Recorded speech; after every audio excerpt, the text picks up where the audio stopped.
Welcome to விடாக் media. உங்களோட பேசிக்கிட்டு இருப்பது உங்கள் நான் கார்த்திக். அதாவது இன்றைக்கி நம்ம பார்க்க போகிற விஷயம் என்ன அப்படின்னா, இணையதளத்தை திறந்தாலே ட்விட்டரில் ட்ரெண்டிங்கில் இருக்கிற ஒரு ட்வீட். அது உண்மையிலேயே அந்த காணொலியை பார்க்கும்போது நெஞ்சம் பதக்கிறது, நெஞ்சம் துடிக்கிறது. என்ன பண்ண முடியும்? என் ட்ரெஸ் எல்லாம் கழட்டி நீ வெளியே போடி இது பண்ணிருக்காங்க. நான் அவ்வளோ கெஞ்சுவோம் வேண்டாம் விட்டுருங்கன்னு சொல்லி நான் இப்படியே ஒன்று வெளியே அனுப்பிச்சு நான் எவன் கேட்டா எம்எல்ஏ வீடுன்னு சொன்னா போத்திக்கிட்டு போவானுன்னு சொல்லுவாங்க. அப்போ இல்லாதவங்க எல்லாருமே அவங்களுக்கு அடிமையாக அவங்கள்ட்ட அடி வாங்கிட்டே தான் இருக்கணும். நம்ம எதுக்கு ஒரு வார்த்தை கேட்கக்கூடாது. கேட்டா நீயே இல்லாத நான் இட்டு அவ்வளோ கொடுமைப்படுத்துறாங்க. ஒரு சின்ன வேலை, ஒரு பாத்திரம் ஒழுங்கா கழுவலையோ இல்ல ஒரு துணி ஒழுங்கா மடிச்சு வைக்கலையோ, அதனால மிளகாத்தூள் அவங்களுக்கு என்னென்ன விதவிதமா தோணுதோ கொடுமை பண்ணணும்னு நினைக்கிறாங்களோ அந்த மாதிரிலாம் என்ன பண்ணாங்க, மிளகாத்தூள கரைச்சு குடிக்க சொல்லுவாங்க. குடிச்சிட்டு உள்ள ஃபுல்லா எரியும். என்ன பண்றது தெரியாம டைல்ஸ் படுத்து துடிப்பேன். என்னால முடியல காய் ஏதாவது பண்ணுங்க, தண்ணி கூட குடிக்க கூடாதுன்னு அவ்வளவு கொடுமைப்படுத்தினாங்க. என்ன பண்றதுன்னு தெரியல. பண்ணிக்கிட்டே இருப்பாங்க, கம்ப்ளைண்ட் பண்ணிக்கிட்டே இருப்பாங்க. அவங்க பேச்சு கேட்டுட்டு இதை இன்னும் அவங்க வேலை செய்ய வரவங்க அவங்க கம்ப்ளைண்ட் பண்ணாங்கன்றதுனால அவங்களுக்கு சாதகமா அவங்க வேலையை சேர்த்து நீ தான் செய்யணும்னு சொல்லுவாங்க. லஞ்ச் டின்னர் எல்லாம் செஞ்சுட்டு அவங்களுக்கு ஹெல்ப் பண்ணிட்டு வீடு கூட்டி மா போட்டு பாத்ரூம் கழிட்டு துணி கழிட்டு எல்லாமே காலையில 6 மணிக்கு எழுந்தா நான் நைட்டு 1:30 மணிக்கு 2 மணிக்கு தான் படுப்பேன். அது வரைக்கும் வேலை செய்ய உட்காந்து நீ உட்காந்து வந்தியா, நீ கெஸ்டா என் வீட்டு கெஸ்டா சம்பளம் கொடுக்குறல நான் நீ தான் உட்காந்துருக்கேன். இன்ன வரைக்கும் 1 ரூபா கூட என் கையில கொடுத்துருக்கல. 7 மாசம் வேலை செய்யறோம், ஒரு நாள் சம்பளம் கூட எனக்கு கொடுக்கவே இல்லை. நம்ம வீட்டுல எல்லாரும் வேலைக்கு போட வேலை செய்யறாங்க. அவங்களால முடிச்சாதான் செய்வாங்க, முடியல செய்ய மாட்டாங்க. உங்களால முடியுதோ முடியுது நீ செஞ்சே ஆகணும். வேலைலாம் பொறுமையா செய்யக்கூடாது. அவங்களுக்கு வந்து பாஸ்ட் தான் செய்யணும். எந்த ஒரு வேலை செஞ்சாலும் ஓடிக்கிட்டே இருக்கு. இந்த வேலை செய்யும்போது இந்த வேலை உருப்பே முடிக்க விடவே மாட்டாங்க. நீ அந்த வேலை செய்யணும், அந்த வேலை செய்யணும், இது ஏன் முடிக்கலான்னு சொல்லிட்டு அடிப்பாங்க. இது ஏன் தப்பு எதுவுமே இல்லை. நான் செஞ்சுட்டு இருக்கும்போது நீங்க அந்த வேலைக்கு கூப்பிடுறீங்க. என்ன வருமா? என்ன ஒரு நான் திருநெல்வேலி. என் பேர் ரேகா. இது பத்தி அந்த எம்எல்ஏ யாருக்குமே தெரியாது. அவங்க ஹஸ்பண்ட் கூட தெரியக்கூடாது தெரியுமா? Justice for Rekha. இந்த ஜஸ்டிஸ் ஃபார் ரேகா அப்படின்ற ஒரு ஹேஷ்டேக் தான் இன்றைக்கு வைரலாக உலாவி கொண்டு இருக்கிறது. இது என்ன அப்படின்றத பார்த்தோம் அப்படின்னா, உண்மையிலேயே மிக மிக மிக மிக கேவலமான ஒரு செயல் நடந்திருக்கிறது. பல எதிர்ப்புகள் கிளம்பின பிறகு அவர்கள் மீது வழக்கு தொடுக்கப்பட்டிருக்கிறது. ஆனால் வழக்கு தொடுப்பதோடு இல்லாமல் உடனடியாக காவல்துறை சம்பந்தப்பட்டவர்கள் மீது, அந்த வன்கொடுமையை ஏற்படுத்தியவர்கள் மீது தயவு தட்சணை பார்க்காமல் கைது செய்து சிறையில் அடைக்க வேண்டும். அதைத்தான் நம்ம இந்த வீடியோவில் பார்க்க போகிறோம்.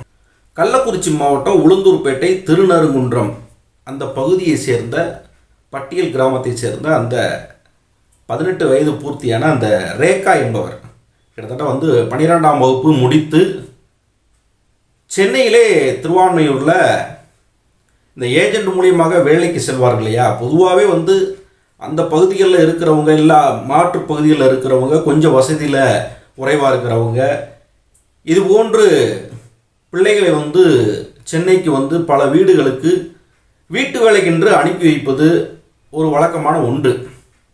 இதெல்லாம் நடக்கும். ஸோ அப்படி இருக்கிறப்ப எல்லா பிள்ளைகளுக்கும் ஒரு நல்ல ஒரு வீடு, நல்ல ஒரு ஆட்கள் அமைவாங்களா அப்படின்னா அது கிடையாது. அதே மாதிரி தான் இங்கே ஒரு விஷயம் நடந்திருக்கிறது. அதாவது என்ன அப்படின்னா, திமுகவை சேர்ந்த எம்எல்ஏ, ஆளுங்கட்சி எம்எல்ஏவான பல்லாவரம் தொகுதி எம்எல்ஏ கருணாநிதி அவர்களின் மகன் ஆண்ட்ரோ, இந்த ஆண்ட்ரோ அவர்களுடைய மருமகள் மெர்லின், இவர்களது வீடுகளிலே இந்த பெண் வேலை பார்க்குறாங்க. அதாவது ஏற்கனவே ஏஜென்ட் மூலியமாக அந்த வீட்டுக்குள்ளே போகிறாங்க. 12ஆம் வகுப்பு முடிச்சிருக்காங்க, மேற்படிப்பை தொடரணும். ஆனால் போதிய வசதி இல்லாததுனால சரி நம்ம கொஞ்ச நாளைக்கு வேலையை பார்த்துட்டு அதுக்கப்புறம் ஒரு உதவி கிடைக்கும், அதுக்கப்புறம் கொஞ்சம் பணம் கிடைக்கும், அதனால் நல்ல சம்பளமாக இருக்குது, அதனால் போவோமே அப்படின்னு சொல்லிட்டு போயிருக்கிறாங்க. கிட்டத்தட்ட ஒரு 15,000 சம்பளம் அப்படின்ற மாதிரி தான் பேசி போயிருக்கிறாங்க. ஏஜென்ட்டும் அதுக்கு தகுந்த மாதிரி தான் சேர்த்து விட்ருக்குறாங்க. ஆனால் சேர்ந்த உடனேயுமே என்னென்னா, பொதுவாக அப்படி ஒரு பொண்ணு ஒரு வீட்டுக்கு போய் வேலை பார்க்க போகுதுன்னா முதல்ல ஒரு விஷயம் புரிஞ்சுக்கிறணும். இது மாதிரி இந்த வீடுகளுக்கு இந்த வீட்டு வேலைக்கு அனுப்புகிற சோழியை விடுங்க. இந்த பழக்கத்தை பேரண்ட்ஸ் பெற்றோர்கள் கைவிடணும். என்ன கஷ்டமாக இருந்தாலும் நஷ்டமாக இருந்தாலும் பெற்றோர்களானவர்கள் அவர்களது பிள்ளையை நல்ல முறையிலே படிக்க வைக்க வேண்டும். இல்லை என்றால் என்னால் அரசாங்கம் எவ்வளவோ அதற்கான ஸ்கீம்ஸ் எல்லாம் வகுத்து வச்சிருக்கிறாங்க. ஸோ அதை என்ன ஏதுன்னு ஆராய்ந்து நல்லபடியாக பிள்ளைகளை படிக்க வைத்து, பெற்றால் மட்டும் போதாது, நல்லபடியாக படிக்க வைத்து, அப்படியே வசதி இல்லை, படிக்க வைக்க முடியலை, வேறு வழியே இல்லை அப்படின்னா வேறு ஏதாவது ஒரு ஆக்டிவிட்டீஸில் அந்த பெண்ணை வந்து ஒரு கம்ப்யூட்டர் பழகிறதோ இல்லை வேறு ஏதாவது ஒரு சொந்தமாக ஒரு கைத்தொழில் ஒன்றை கற்றுக்கொள், கவலை இல்லை உனக்கு ஒற்றுக்கொள்ன்ற மாதிரி அந்த பிள்ளைக்கு வேறு ஏதாவது ஒரு கல்வியை வந்து படிப்பதற்கு வழிவகை செய்ய வேண்டும். இதுதான் வந்து முறை. முதல் பெற்றோர்கள் வந்து பிள்ளைகளை இது போன்ற வீட்டு வேலைக்கு அனுப்புகிற சோழியை விட்டுருங்க. ஸோ அப்படி இருக்கிறப்ப இந்த பெண்ணு 12ஆம் வகுப்பு முடிஞ்சு மேற்படிப்பு படிக்கிறதுக்காக போதிய வசதி இல்லாதனால கொஞ்ச நாளைக்கு வேலைக்கு போவோம் அப்படின்ற மாதிரி இந்த ஏஜெண்ட் மூலியமாக வேலைக்கு சேர்ந்திருக்கிறார். சேர்ந்ததுக்கு அப்புறம் தான் தெரிகிறது அவர் ஒரு ஆளுங்கட்சி எம்எல்ஏ, கருணாநிதி அவர்களுடைய மகன் ஆண்ட்ரோ மெர்லின் இந்த தம்பதியினர் வீடு அப்படின்ட்டு. சரி அப்படின்ட்டு சேர்ந்துருக்கிறாங்க. சேர்ந்துருந்து இந்த பெண் வேலை பார்த்து கொண்டே இருக்கிறாங்க.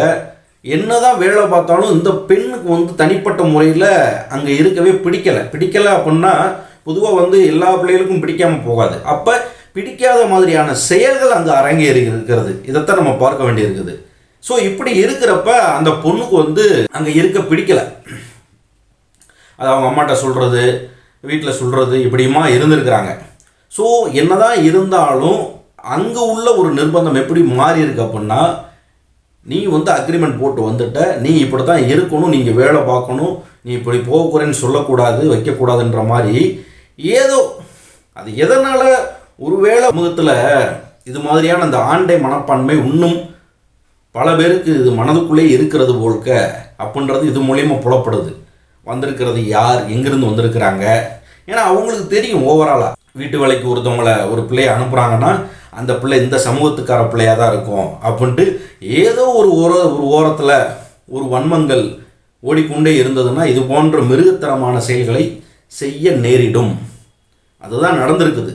இந்த ரேகாவின் வாழ்க்கையில் அங்கே வேலை பார்த்து கொண்டிருக்கிற போது இதுதான் நடந்திருக்கிறது. ஒரு கட்டத்துக்கு மேலே அந்த பொண் வெளியேறி இருக்கிறது. வெளியேறி வந்து இதை இப்படியே விடக்கூடாது அப்படின்ட்டு அந்த பிள்ளை வீடியோ வேணால் போடுறேன் பாருங்கள். அது உண்மையிலே ரொம்ப மனசு பதபதக்குது. அதாவது அவ்வளோ கொடூரமானவனா எம்எல்ஏ கருணாநிதியின் அவர்கள் மகன் மருமகள் 2 பேருமே இவ்வளோ ஒரு சைக்கோவா, அவ்வளோ ஒரு கொடூரமாக நடந்திருக்கிறாங்க. என்னதான் இருந்தாலும் ஒரு மனிதாபிமானம் வேண்டாமா? ஒரு திட்டுறோம், வைகிறோம், செய்கிறோம், இல்லை சில வேலைகளை சரியாக செய்யாதப்ப கண்டிக்கிறோம், வைக்கிறோன்றதெல்லாம் தாண்டி அங்கே ஒரு மனித உரிமை மீறலே நடந்திருக்கிறது. ஒரு சாதிய வன்கொடுமை நடந்திருக்கிறது. சூடு வைக்கிறது, கரண்டியை கொண்டு அடிக்கிறது, எவ்வளோ, அதாவது ஒரே விஷயந்தான். இதே நம்ம வீட்டில், இதே அவங்க வீட்டில் உள்ள ஒரு அவங்க கிட்டத்தட்ட சொல்ல போனோம்னா அவங்க பேத்தியா வயசு மாதிரி தெரியுது, அந்த மாதிரி இருக்குது. இப்படி அவங்க வீட்டு இப்போ ஒரு பெண்ணுக்கு இது மாதிரி நடந்தால் வந்து இது மாதிரி சும்மா இருப்பாங்களா? அவ்வளோ ஒரு வேதனையாக இருக்கிறது அந்த காணொலியை பார்க்கும்பொழுது. இப்போ எதிர்ப்பு குரல் பல கிளம்பி இருக்கும்போது செய்யும்போது வைக்கும்போது நீலாங்கரையில் உள்ள மகளிர் ஸ்டேஷனில் வந்து கம்ப்ளைண்ட் பண்ணி இப்போ அங்கே கம்ப்ளைண்ட் வழக்கு பதிவு செஞ்சுருக்கிறாங்க. உண்மையிலே வந்து இதை வந்து வழக்கு பதிவுறதோடு மட்டும் இல்லாமல் மேற்கண்ட மேற்பட்ட நடவடிக்கை எடுக்கவே வேண்டும். எடுத்தால் தான் இது போன்று இனி அடுத்த வீடுகளிலே இது போன்றான சம்பவங்கள், இது மாதிரியான சம்பவங்கள் நடைபெறாது.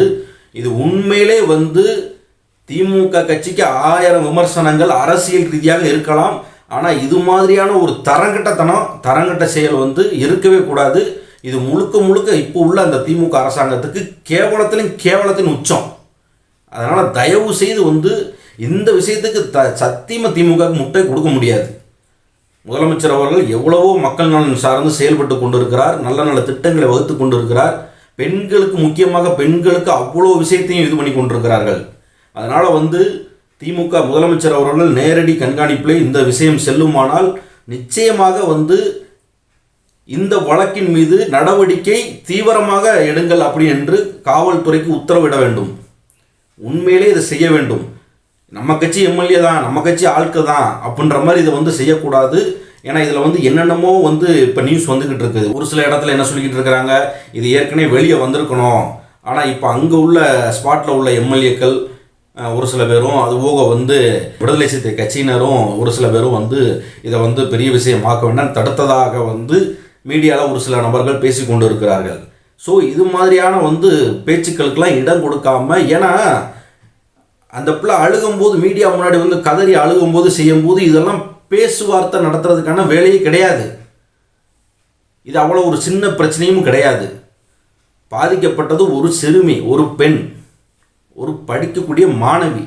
ஸோ அப்படி உள்ள ஒரு பெண்ணுக்கு இது மாதிரியான ஒரு வன்கொடுமை நிகழ்ந்திருக்கிறது என்றால் சும்மா வந்து என்ன சொல்கிறது, இவ்வளோ பதிவுகள் கிளம்பிடுச்சு அதனால் ஒரு வழக்கு பதியணும் அப்படின்ற மாதிரி வந்து காவல்துறை இதில் வந்து ஒரு தொய்வு காட்டாமல் நடவடிக்கை தீவிரமாக எடுங்கள். அப்போ தான் வந்து உண்மையிலே வந்து காவல்துறைக்கு ஒரு நம்பிக்கை வரும். இதெல்லாம் நம்ம வந்து வடக்க தான் இந்த மாதிரிலாம் நடந்திருக்குது. வடக்கு இந்த மாதிரி கொடுமைகள் எல்லாம் அங்கிட்டு தான் நடக்கும், அந்த சங்கி கூட்டங்கள் தான் நடந்துக்கிட்டு இருக்கும். நம்ம இங்கே விமர்சிச்சுக்கிட்டு இருப்போம்.